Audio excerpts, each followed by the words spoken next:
Hello, hello, hello. Magandang araw. Welcome back sa lahat ng Pisces. At sa mga bago, welcome to my channel. Ako nga pala si Mystico Moreno, or in short, Mismo. At dito sa aking channel, we will manifest love sa inyong Tagalog love reading. Ngayon na, Mismo. Okay, so ang gagawin natin ngayon ay yung quick energy check-in. Alamin natin anong kaganapan ngayong tatapos na ang buwan ng mga puso at magsisimula na ang buwan ng Marso.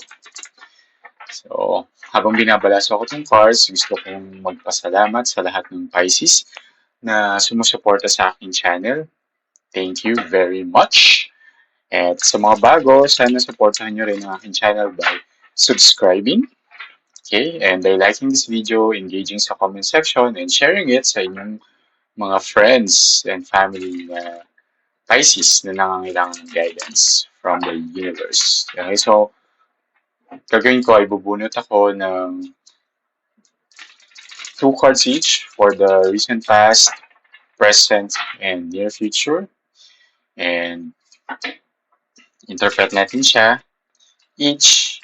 Tapos, using the other deck, alamin natin yung detalye pa. Okay? Alright, let's begin. So, recent past, Knight of Coins, Ace of Coins, Seven of Swords, Ace of Swords,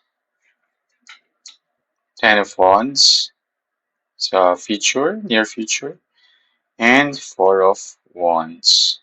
Ang galing ha? Coins, coins, swords, swords, wands, wands. Yan.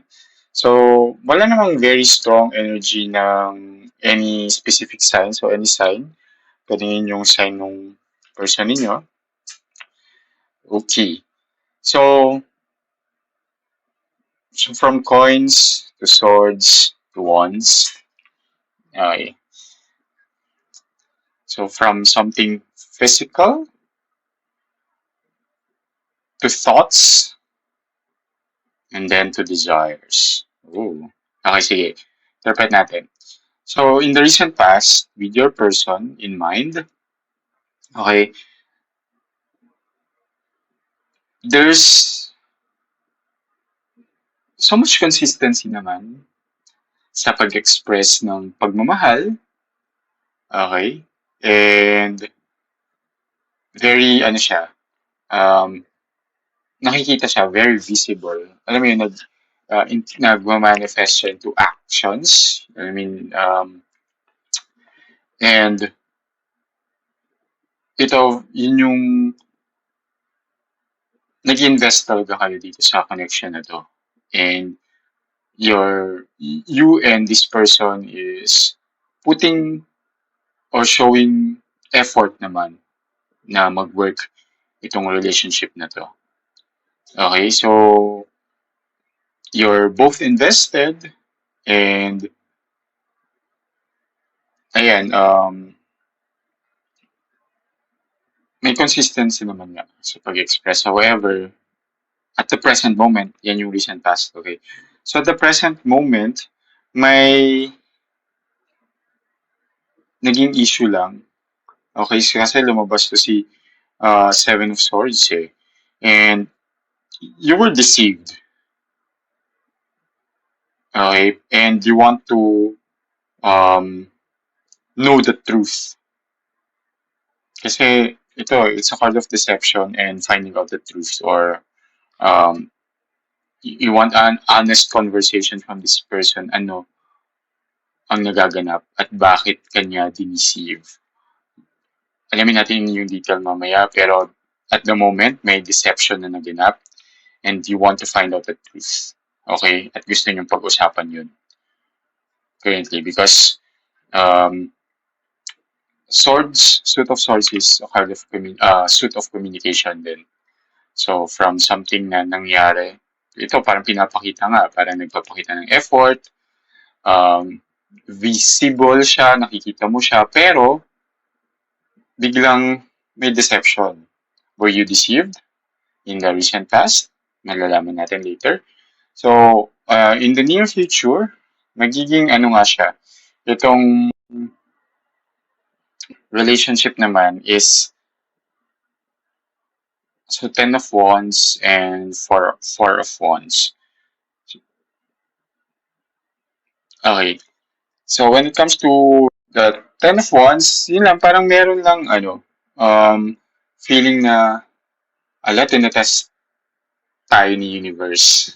Okay, may ganong feeling na tinatest tayo ng life.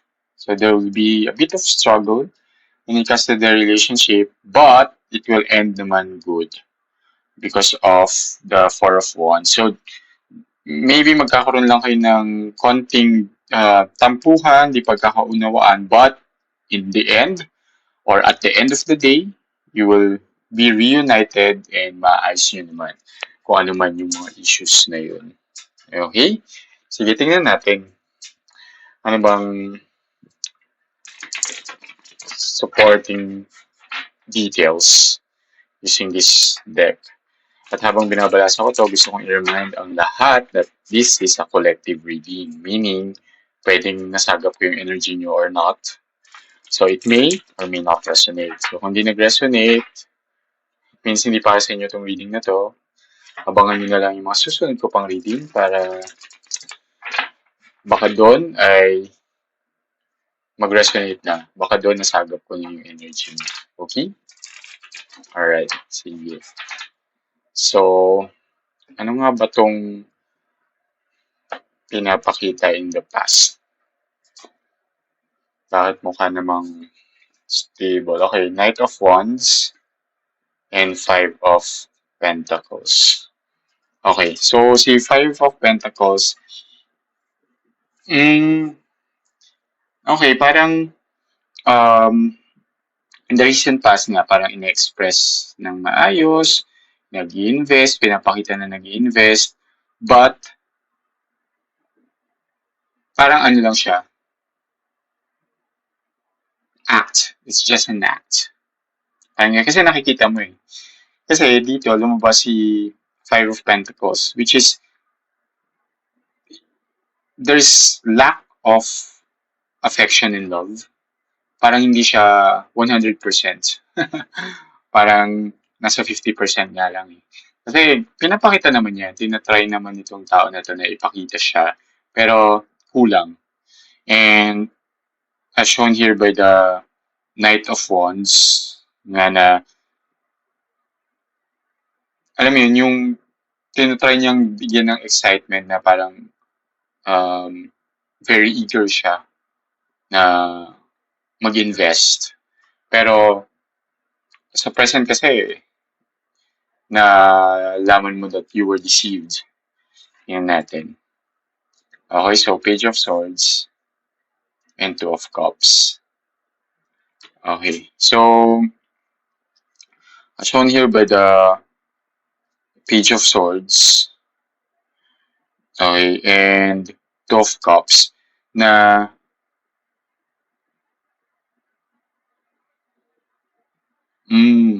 kaya gusto mong pag-usapan to kasi nga medyo itong tao na to hindi niya talaga in-express sincerely. And nafe-feel mo siya. Hindi ka manhid. Nafe-feel mo na parang may tinatago siya sa'yo or yung feelings niya hindi niya talaga fully in-express. So something na hindi nga fully committed. Parang ganun. And napansin mo siya. Kaya ano din na gusto mo siyang malaman yung totoo. Kasi mahal mo itong tao na to. As shown here naman, you really want connection or relationship with this person as shown here by the Two of Cups. Kaya gusto mo siyang kausapin, gusto mong malaman yung totoo. And if you're deceived, di ba?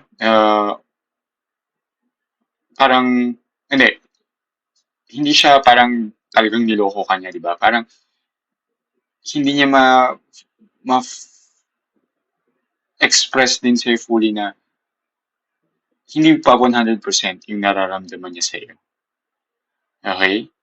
Pero, ang nakikita ko dito is, may ano lang siya, itong tao na to may wounds lang or may uh, energy na hindi pa siya healed over something.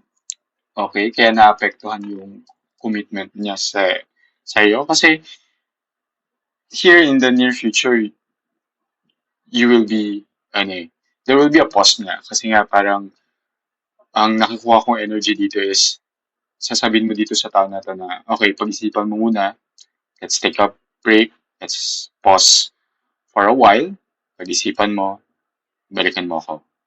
Kapag napag nilay-nilayin mo na yan. Parang may ganun. So, kaya in the near future, um, there's this feeling of obligation na sabihin na talaga and express sa'yo. Pero may mag-reunite kayo and ito lumabas naman si Four of Pentacles and Queen of Wands. So si Four of Pentacles is ano lang talaga siya, very unhealed pa tong tao na to. May fear siya of vulnerability. Okay? Pero gusto niya ng ng deep connection with you. Kaya I think ang nakikita ko naman dito is um, tatry niya na ayusin yung sarili niya. Kasi as shown here, alam mo yun, may fear of vulnerability siya. Pero gusto ka niya. Gusto niya ng deep connection sa'yo. Like, even the recent past, gusto ka naman niya, pero hindi niya ma-fully commit yung sarili niya. Okay? Parang tinatry naman niya, pinapakita niya sa'yo na tinatry niya. Pero hindi pa rin niya nare-reach yung parang um, percentage na need mo. Parang kung you want 80%, ang kaya mo lang niya ibigay ay 50, 60. Okay? So, and papansin mo na yon at the present moment, kaya feeling mo na parang, ay, kala ko 80% yung binibigay niya sa akin, hindi pala. Then you realize and found that. And gusto mo siyang kausapin, pero gusto mo tong tao na to eh. And I can sense din naman na gusto ka rin nitong tao na to. Kaya, um, tatry yung pag-usapan din yung situation. Okay? Shown here by the page of swords nga din na ayun, yung vulnerability o page of swords sa four of pentacles, fearing vulnerability kasi. So, dahil nga may issues pa to. Personal issues naman, not towards you. Okay, but everything will be okay. Tatry niya and you will be reunited with this. Magkakaroon lang ng pause, but there will be some kind of resolution. Sige, tingnan natin ano yung advice ni universe sa inyo.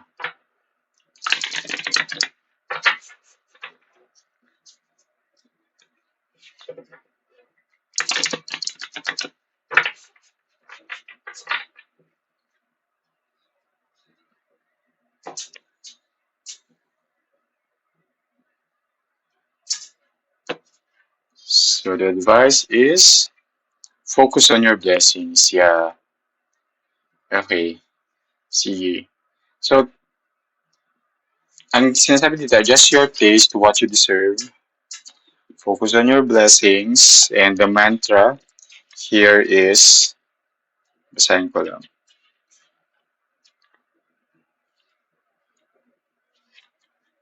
Nasaan na siya? Okay, so mantra is, I am thankful for all the gifts I have received and do not complain about what I don't have.